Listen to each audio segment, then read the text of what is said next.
Teman-teman, pada saat ini saya akan mempraktikkan cara menggunakan Zoom. Saya harap nanti teman-teman dosen STS Divisi, kalau misalnya nanti bingung bisa melihat video saya ini ya. Oke, pertama-tama yang kita lakukan adalah membuka aplikasi Zoom ya. Kalau saya aplikasi Zoom-nya ada posisinya dari sini. Nah, nanti posisi aplikasi Zoom sudah saya taruh di komputer teman-teman ya, di ruangan masing-masing gitu ya. Atau Anda bisa download terlebih dahulu di zoom.us. Nah, saya klik ya, akan muncul seperti ini teman-teman. Nah, seperti ini. Ini kebetulan saya pakai akun saya ya, yang basic ya.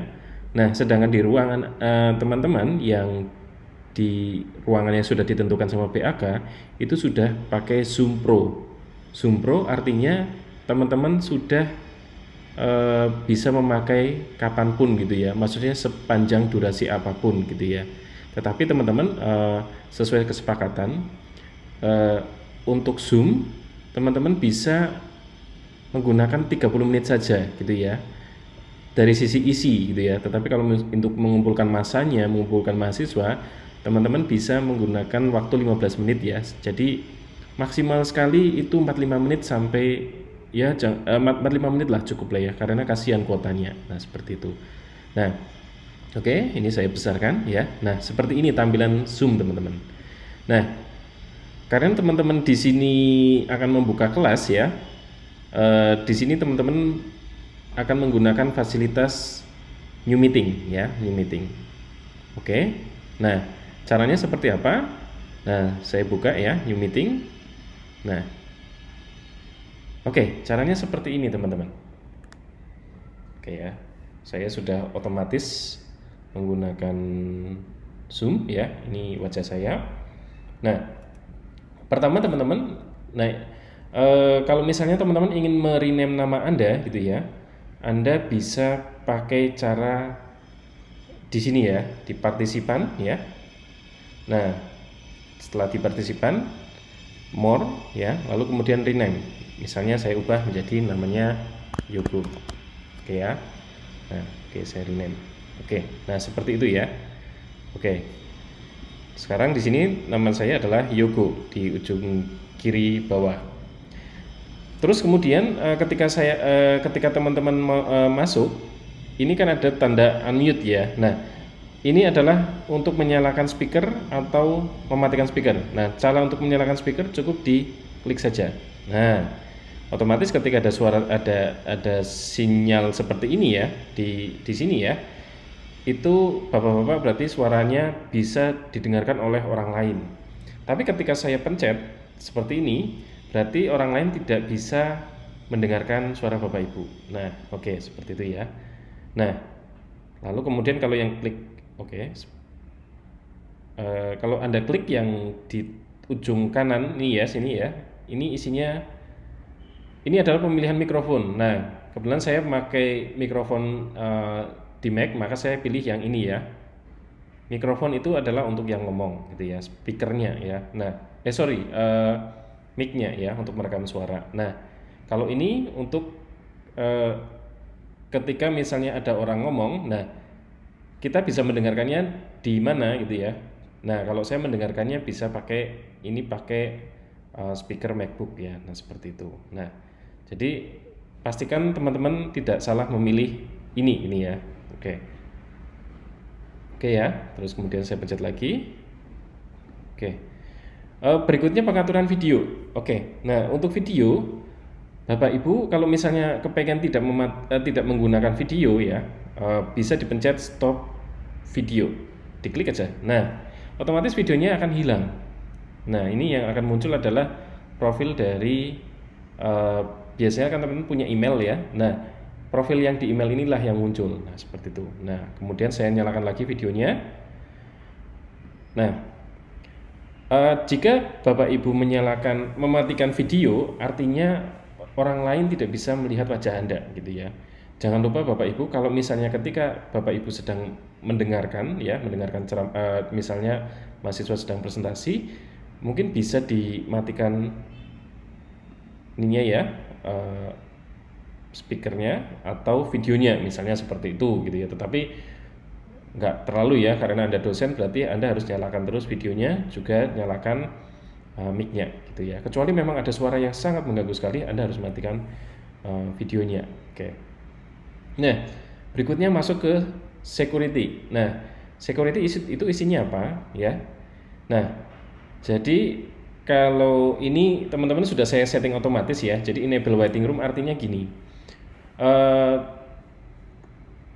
Artinya jika ada mahasiswa masuk ya, maka otomatis dia harus menunggu sampai Bapak Ibu setujui, di approve gitu ya. Nah, jadi nanti akan muncul tombol pop up ya, di sini akan muncul biasanya di approve apa tidak gitu ya. Karena nanti kalau Anda tidak enable waiting room, nanti bisa jadi nanti ada penyusup gitu, nah, seperti itu.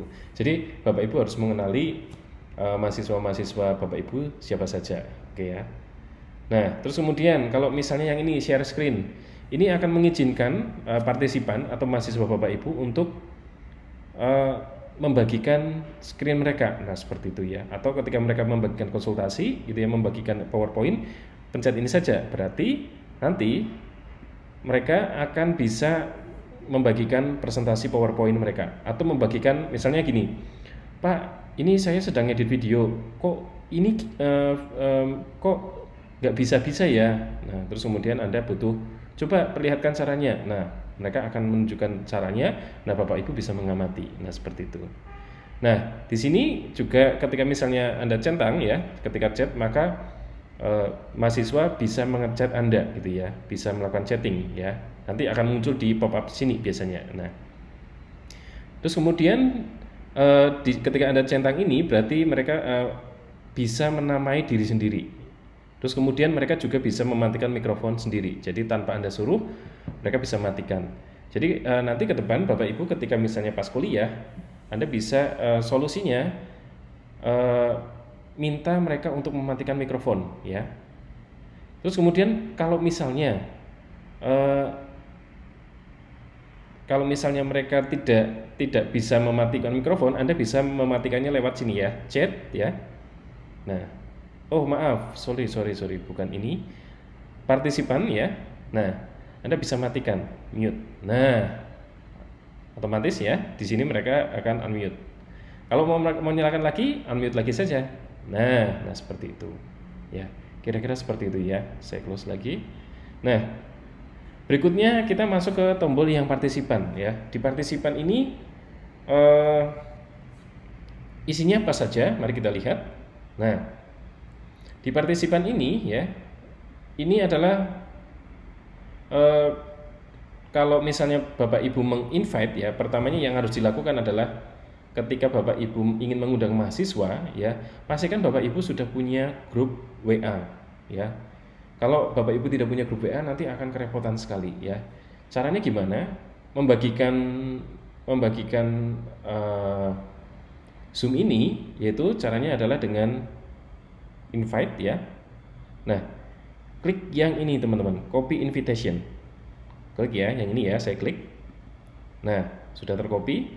Misalnya saya sudah punya grup WA ya. Nah, saya bagikan misalnya. Nah, ini saya paste di WA group misalnya ya. Nah, muncul seperti ini. Nah, Bapak Ibu yang paling penting ini adalah passwordnya adalah yang Bapak Ibu bagikan. Nah, ini adalah meeting ID-nya dan ini adalah passwordnya. Nah, jadi orang yang Anda bagikan otomatis akan mengerti meeting ID dan password dan dia bisa join. Dan kemudian Bapak Ibu bisa approve gitu ya. Nah, kira-kira seperti itu ya.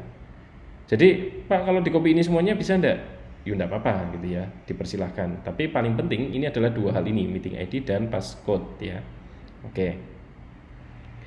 Terus kalau misalnya Bapak Ibu kepengen manual gitu ya. Nah, jadi di link ini itu sudah ada nih. Ini adalah link Anda ya, 89315539121. Nah, cukup panjang ya. Jadi Anda bisa nulis sendiri. Nah, ini passwordnya. Nah, seperti itu. Nah, tapi kalau paling praktis tadi ya, cukup copy invitation ya, lalu di paste ya di WA group. Oke, saya close ya. Nah, jadi tadi ya, kalau Anda ingin mematikan suara ya, bisa pakai yang mute ya. Atau misalnya Anda ingin merename nama, nah bisa pakai tadi ya. Saya rename nama saya ya misalnya. Oke. Nama saya, jadi saya ubah lagi jadi Dwi Santo Sayogo. Oke, saya rename. Nah, kira-kira seperti itu. Kalau mau matikan, apalagi edit video, edit profile picture. Nah, misalnya ya. Nah, ini saya ganti, mau saya ganti picture-nya siapa. Nah, seperti itu ya. Kalau yang otomatis biasanya akan langsung dari email. Nah, seperti itu. Oke. Wah, kebetulan baju saya juga sama ya. Oke. Nah, ini oke lah, nanti teman-teman bisa pelajari sendiri ya. Oke. Saya close. Nah, berikutnya chat. Nah, di grup chat nanti Bapak Ibu ketika misalnya Anda kondisinya semuanya misalnya ada yang presentasi atau teman-teman ingin menyampaikan sesuatu ya lewat chat. Nah, teman-teman bisa chatting saja. Misalnya semua suara tolong dimatikan. Nah, tinggal enter, maka semua orang akan bisa melihat pesan Anda. Atau misalnya Bapak Ibu ingin mengirim file ya, Anda bisa dari komputer ya, misalnya mau kirim file apa, nah Anda bisa gitu ya. Jadi nah ini ya, misalnya mau kirim file apa gitu ya. Nah misalnya coba saya lihat, misalnya saya mau ngirim file cetak kartu rental studi ya misalnya ya, saya open. Oke. Nah ini sudah otomatis akan bisa terkirim ya. Nah semua orang bisa melihat. Nah Anda juga bisa mengirim ke secara private juga bisa gitu ya, ke orang tertentu. Nah bisa. Nah itu dari chat ya. Oke, untuk berikutnya share screen. Jika Bapak Ibu misalnya nanti akan membagikan cara misalnya ya membuka misalnya mengajari misalnya untuk dosen-dosen yang praktik ya. Nah, untuk mengajari Photoshop misalnya ya, Anda bisa pakai menggunakan fasilitas share screen. Nah, pertama misalnya saya buka softwarenya dulu ya. Misalnya ini saya mau pakai software misalnya Photoshop ya. Oke, saya buka dulu Photoshopnya.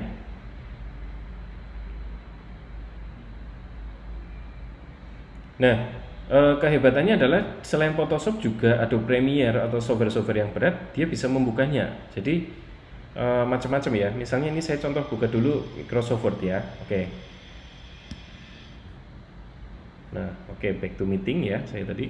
Oke. Nah, misalnya saya akan membagikan Microsoft Word yang tadi dan semua orang bisa melihat caranya seperti ini. Nah, ini adalah berapa yang ada di layar saya gitu ya. Nah, ini misalnya saya akan membagikan ini. Nah, share ya. Nah, ini adalah yang terlihat di layar mahasiswa Bapak Ibu. Misalnya saya ngetik misalnya mengetik tentang pengertian desain. Nah, jadi secara live mereka juga bisa menikmati video Bapak Ibu, oke ya. Nah, ini juga ada beberapa opsinya ya. Nah ini, nah jadi kalau misalnya Bapak Ibu, oke, Bapak Ibu misalnya ingin sudah selesai gitu ya, sudah selesai pembagian screen gitu ya, Bapak Ibu bisa stop share. Nah kira-kira seperti itu, otomatis akan kembali ke layar ya. Oke, kira-kira seperti itu. Coba saya ingin membuka Photoshop ya, masih bisa atau tidak. Oke, coba saya share.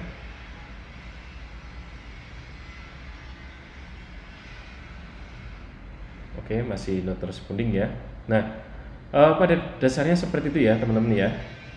Kayak Microsoft Word tadi ya. Nah, saya stop share ini tidak masalah. Oke, saya ignore.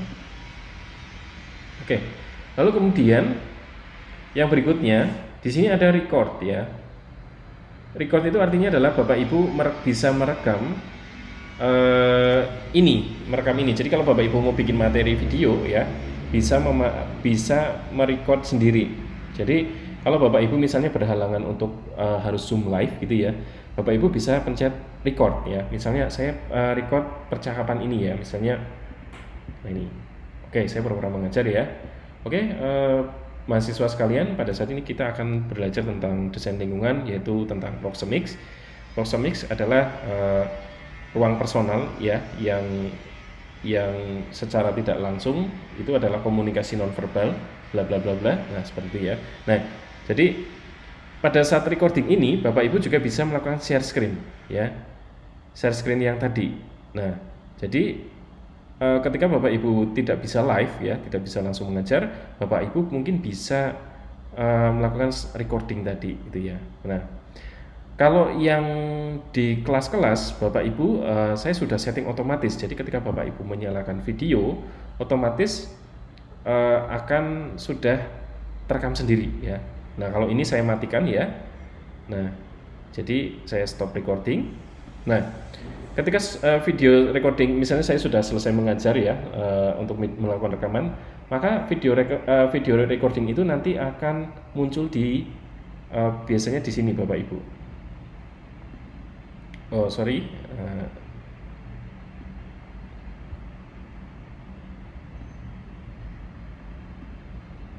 nah biasanya masuk di download, di dokumen ya, nanti biasanya di sini. Nah, nanti akan muncul di recording. Nah, ini ada beberapa recording. Nah, biasanya nanti akan muncul. Nah, seperti ini ya. Nah, seperti itu. Jadi Anda bisa mengambilnya dan mengopinya. Oke, saya kembali lagi ke Zoom lagi.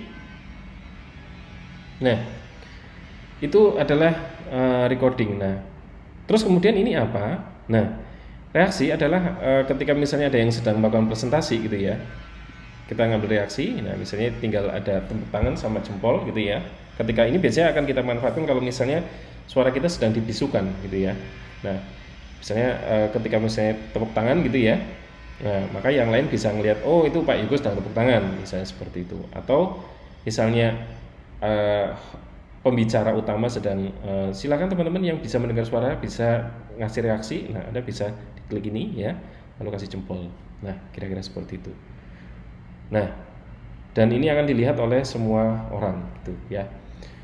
Ya, yang terakhir adalah mengakhiri meeting ya. Mengakhiri meeting caranya gimana? Setelah Anda berpamitan gitu ya, Anda bisa mengakhiri meeting dengan end meeting ini ya.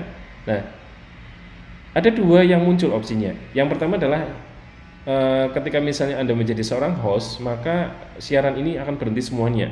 Orang lain akan berhenti. Nah, tapi ketika live meeting ya, maka cuma Anda saja yang meninggalkan meninggalkan ruangan. Nah, seperti itu ya.